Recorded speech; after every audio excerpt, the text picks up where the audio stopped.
Good morning, doctor. My name is Zhang and my metric number is P133738. The title of my research is Learning Motivation of English Underachievers in Chinese Junior High School, where TGT-FP approach is applied. Here is a note.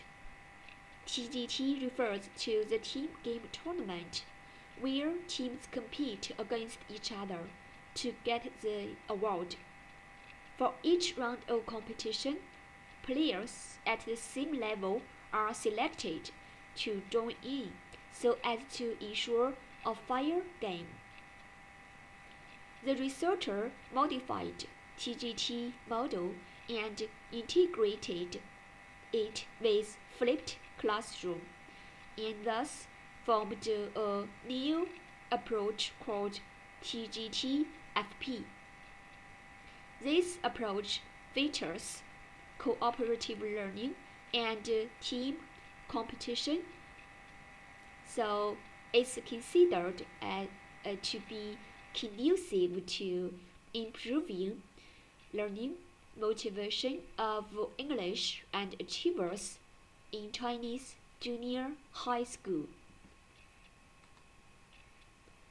I'll illustrate my points in the following aspects: research background, problem statement, research objectives, research questions, research design, data collection methods, and the last one, data analysis methods. First, research background. Spoken by over 2 billion people, English has become more and more important in the current era of globalization. It's a major compulsory subject included in the senior high school entrance examination, with a full mark of 120, almost 1/6 of the total mark. However, China witnesses a great number of junior high school students with academic scores below the pass mark. Among many factors leading to this phenomenon, low motivation is an outstanding contributor.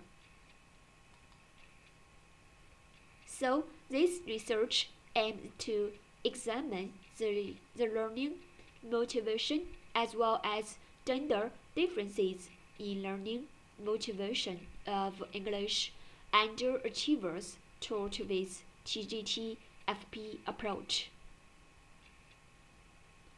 According to self-determination theory, learning motivation is categorized into autonomy, feelings of competence, relatedness, and extrinsic motivation. In this research, the desire for award.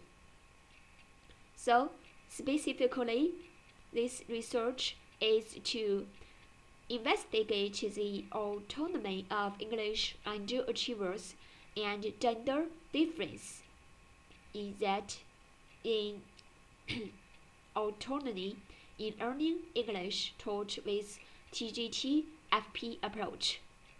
Next, to assess the feelings of competence of English achievers and gender differences when taught with TGT-FP approach. Thirdly, to study the relatedness of English underachievers and gender differences in learning English taught with TGT-FP approach. And the last one, to examine the desire for award of English underachievers and the gender differences when taught with TGT-FP approach. With these objectives in mind, the researcher answers the following questions.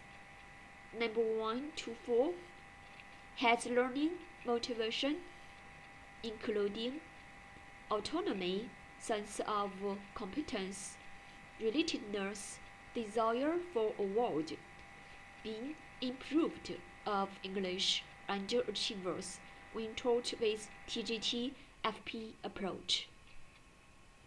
Is there any difference in the degree of the four dimensions of motivation when junior high school students are taught with TGT FP approach? The last one, is there any gender difference, and what's the gender difference in learning motivation when taught with TGT FP approach? Next comes research design. It includes interpretivist research paradigm and constructivist grounded theory design. According to interpretivist research paradigm, the reality is dependent on the individual's constructed understanding.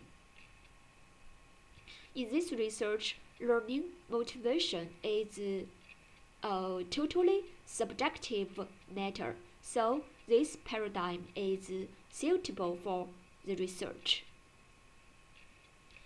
And thus, constructivist grounded theory design is employed to explain learning motivation through constant comparison of sets of qualitative data and thematic analysis. As for data collection methods, participant observation, interview, and focus group are adopted, and the corresponding protocols are designed to collect the data. During this process, ethical consideration should be included, and what's more, the reliability and validity of the protocols should be tested. As for data analysis methods, the researcher uses constant comparative analysis and thematic analysis. The former is used to compare learning motivation of TGT-FP with traditional approach, males with females, for generation of conceptions, and thus, finally, derivation of a theory. Next, thematic analysis is employed to extract key information from the protocols of observation, interview, and focus group, and then construct a pattern through a list of coding processes, including open coding, axial coding, and selective coding, and then abstraction. Okay, that's all for my presentation. Thank you, Doctor.